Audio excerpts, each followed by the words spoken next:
தேசம் கர்த்தரை விட்டு விலகி சோரம் போயிற்று. கர்த்தர் ஓசியாவை கொண்டு உரைக்கத் தொடங்கின போது கர்த்தர் ஓசியாவை நோக்கி, நீ போய் ஒரு சோர ஸ்திரீயையும் சோர பிள்ளையையும் உன்னிடமாக சேர்த்துக்கொள். தேசம் கர்த்தரை விட்டு விலகி சோரம் போயிற்று என்றார். அவன் போய் திப்லாயீமின் குமாரத்தியாகிய கோமேரை சேர்த்து கொண்டான். அவள் கற்பம் தரித்து அவனுக்கு ஒரு குமாரனை பெற்றாள். கர்த்தர் ஓசியாவை கொண்டு உரைக்கத் தொடங்கின போது என்னும் வாக்கியத்திற்கு வேத பண்டிதர்கள் இரண்டு விதமாக வியாக்கியானம் சொல்லுகிறார்கள். அவை ஆவன: இந்த வாக்கியம் இஸ்ரவேல் வம்சத்தார் மத்தியிலே ஊழியம் செய்த கர்த்தருடைய தீர்க்கதரிசிகளின் காலத்தை குறிக்கும். இந்த வாக்கியம் ஓசியாவின் காலத்தையும் அவர் சொன்ன தீர்க்க தரிசன வசனங்களையும் குறிக்கும். ஓசியாவின் காலத்தில் யோவேல், ஆமோஸ், மீகா, யோனா, ஒபதியா, ஏசாயா ஆகிய தீர்க்கதரிசிகள் கர்த்தருடைய ஊழியங்களை செய்து வந்தார்கள். இவர்கள் எல்லோரிலும் ஓசியா தீர்க்கதரிசியே கர்த்தருடைய ஊழியத்தை முதலாவதாக செய்தவர். இவரே இஸ்ரவேலின் அழிவை முதலாவதாக தீர்க்க தரிசனம் சொன்னவர். கர்த்தர் இஸ்ரவேல் வம்சத்தாருக்கு அவருடைய அழிவை பற்றிய செய்தியையே முதலாவது செய்தியாக சொல்லுகிறார். இஸ்ரவேல் தேசம் கர்த்தரை விட்டு சோரம் போயிற்று. அவர்கள் கர்த்தரை விட்டு விலகி ஆவிக்குரிய வேசித்தனம் பண்ணினார்கள்.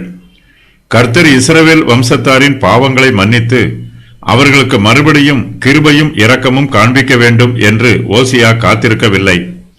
கர்த்தர் தனக்கு கொடுத்த வசனங்களை ஓசியா தாமதமில்லாமல் இஸ்ரவேல் ஜனங்கள் மத்தியிலே தீர்க்க தரிசனமாய் சொல்ல ஆரம்பித்து விட்டார். கர்த்தருடைய தீர்க்கதரிசியிடமிருந்து தாங்கள் என்ன செய்தியை எதிர்பார்க்க வேண்டும் என்பதை இஸ்ரவேல் வம்சத்தார் அறிந்திருக்க வேண்டும். நாம் கர்த்தருக்கு பயந்து அவருடைய வார்த்தைகளுக்கு கீழ்ப்படிந்து ஜீவித்தால் நமக்கு ஆசீர்வாதம் உண்டாகும். நாம் கர்த்தருக்கு விரோதமாக கலகம் பண்ணி துன்மார்க்கமாய் ஜீவித்தால் கர்த்தருடைய கோபம் நம்மீது வரும். இதுவே தீர்க்கதரிசிகள் ஜனங்களுக்கு சொல்லுகிற பொதுவான செய்தி. ஓசியா இஸ்ரவேல் வம்சத்தாருக்கு அவர்களுடைய பாவங்களை காண்பிக்க வேண்டும். கர்த்தருடைய ஜனத்தார் ஒரு கண்ணாடியில் பார்ப்பது போல தங்களுடைய பாவங்களை பார்க்க வேண்டும். இதற்காக கர்த்தர் ஓசியாவை நோக்கி, நீ போய் ஒரு சோர ஸ்திரீயையும் சோர பிள்ளைகளையும் உன்னிடமாக சேர்த்துக்கொள் என்று சொல்லுகிறார். ஓசியாவும் கர்த்தருடைய வார்த்தைக்கு கீழ்ப்படுகிறார். அவர் போய் திப்லாயீமின் குமாரத்தியாகிய கோமேரை சேர்த்துக் கொள்கிறார். இவள் ஒரு வேசியாக இருக்கிறாள். இஸ்ரவேல் வம்சத்தார் மத்தியிலே இவள் ஒரு சோரம் போன ஸ்திரீ. சோரம் போன ஒரு ஸ்திரீயை விவாகம் பண்ணுவது புத்தியுள்ள செயல் அல்ல. ஆசாரியர்களுக்கு இப்படிப்பட்ட விவாகம் தடை பண்ணப்பட்டிருக்கிறது. இது ஒரு பாவம் என்று சொல்லப்படவில்லை என்றாலும் சோர ஸ்திரீயை விவாகம் பண்ணுவது கர்த்தருடைய ஊழியக்காரர்களுக்கு வேதனைகளையும் நிந்தையையும் அவமானத்தையும் கொடுக்கும். ஓசியா ஒரு சோர ஸ்திரீயை பிரத்யட்சமாய் விவாகம் பண்ணவில்லை என்றும் அவர் தன்னுடைய தரிசனத்தில் கோமேர் என்னும் சோர ஸ்திரீயை சேர்த்து கொண்டார் என்றும் வேத பண்டிதர்கள் சொல்லுகிறார்கள். இது ஒரு ஓமையான சம்பவமே அன்றி மெய்யான சம்பவம் அல்ல என்றும் ஒரு சிலர் விளக்கம் சொல்லுகிறார்கள். ஓசியா ஒரு சோர ஸ்திரீயை தன்னிடமாக சேர்த்து கொள்ள வேண்டும். அவள் கற்பம் தரித்து ஓசியாவுக்கு ஒரு குமாரனை பெற்றெடுக்க வேண்டும். அவளோ சோர ஸ்திரீ.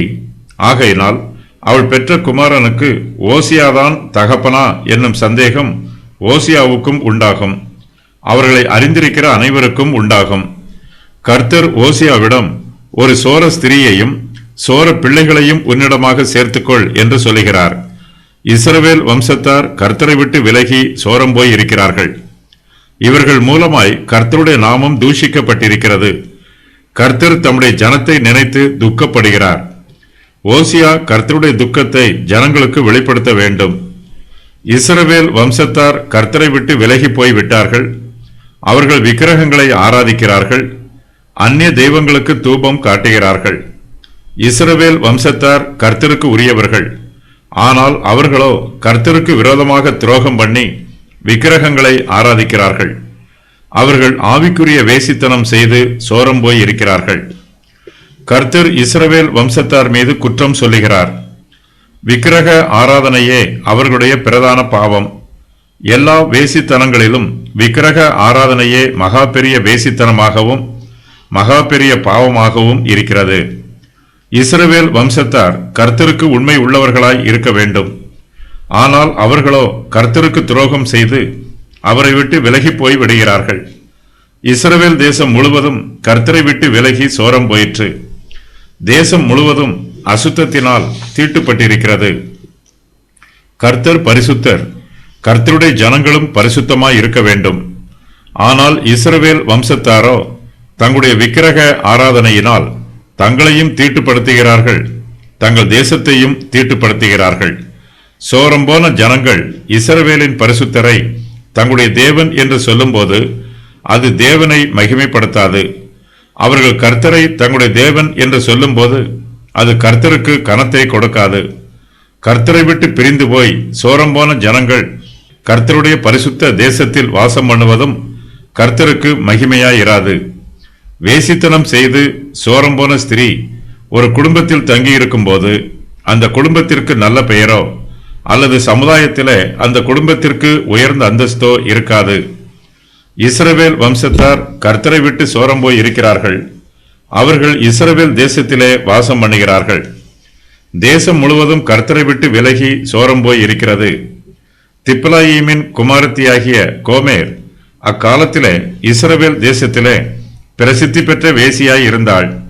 அவளுடைய வேசித்தனத்தை பற்றி அந்த ஊர் ஜனங்களுக்கு நன்றாக தெரியும்.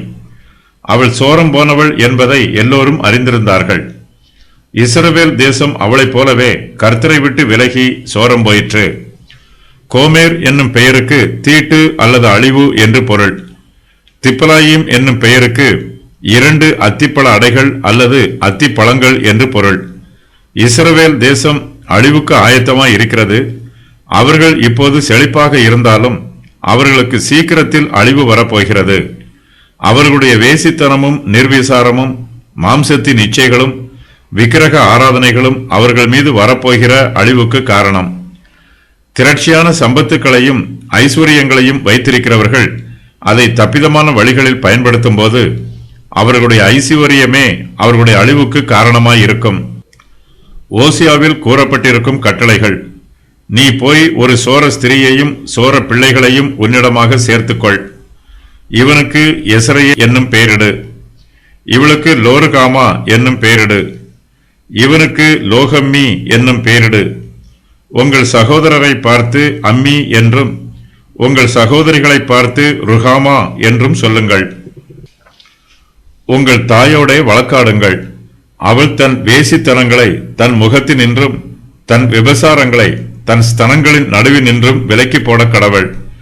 நீ இன்னும் போய் தன் நேசரால் நேசிக்கப்பட்டவளும் விபசாரியுமான ஒரு ஸ்திரீயை நேசித்துக்கொள். கர்த்தருடைய வார்த்தையை கேளுங்கள். யூதாவாகிலும் அந்த பாவத்துக்கு உள்ளாகாதிருப்பதாக. கில்காலுக்கு வராமல் இருப்பீர்களாக. பெத்தாவேனுக்கு போகாமல் இருப்பீர்களாக. கர்த்தருடைய ஜீவன் ஆணை என்று ஆணையிடாமல் இருப்பீர்களாக. அவனை போகவிடு. ஆசாரியர்களே, இதை கேளுங்கள்.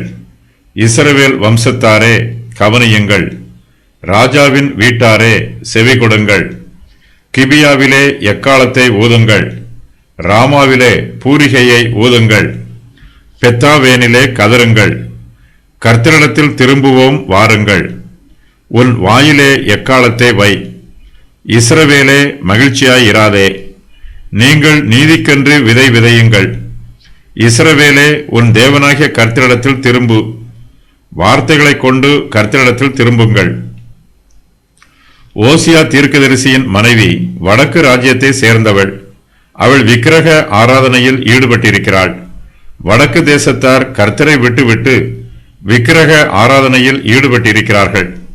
இவள் தன் கணவனுக்கு உண்மையற்றவளாக வேசித்தனமாக ஜீவிக்கிறாள். கர்த்தரிடத்திலும் விசுவாசம் இல்லாமல் உண்மையற்றவளாக ஜீவிக்கிறாள். இவள் ஒரு சோர ஸ்திரீ, கர்த்தரை விட்டு பின்வாங்கி போனவள்.